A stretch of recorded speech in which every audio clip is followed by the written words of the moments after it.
อนนี้เราจะมาจุดพลุกันนะครับตรงนี้ครับเดี๋ยวผมจะวิ่งมาเอากล้องใส่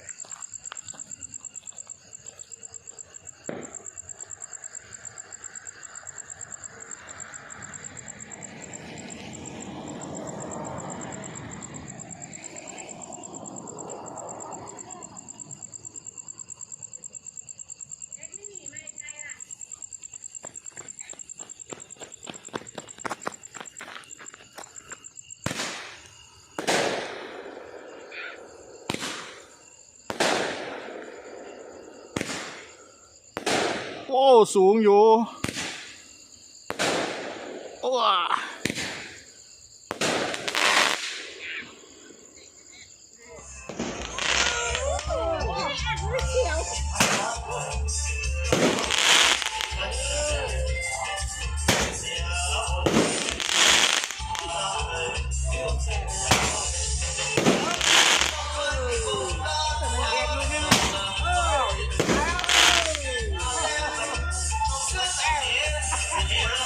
หมด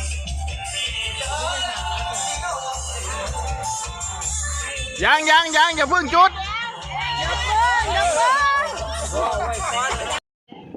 อยู่ไปจุดกระตุ้มตั้มแล้ว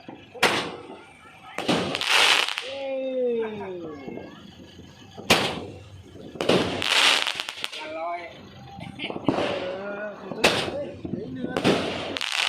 เลยโอเคดอกใหญ่ไปดอกอันนะออกมาเลยนี่ออกมาตัวนักลุด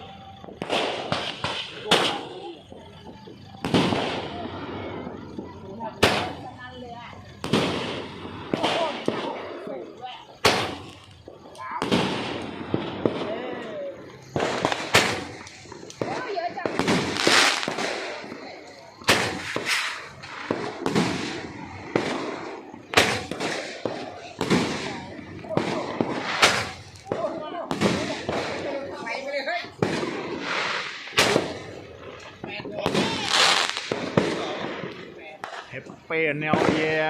จบแล้วโอ้รอบเลยตอนนี้อยู่บนเขาครับ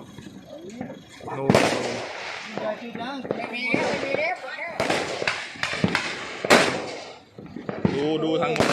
นพูดไอ้เสื้ออย่าพูดอะหมดแล้วเหรอพูด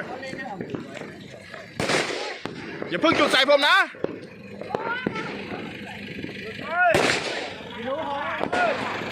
บนเขาครับเดี๋ยวนะ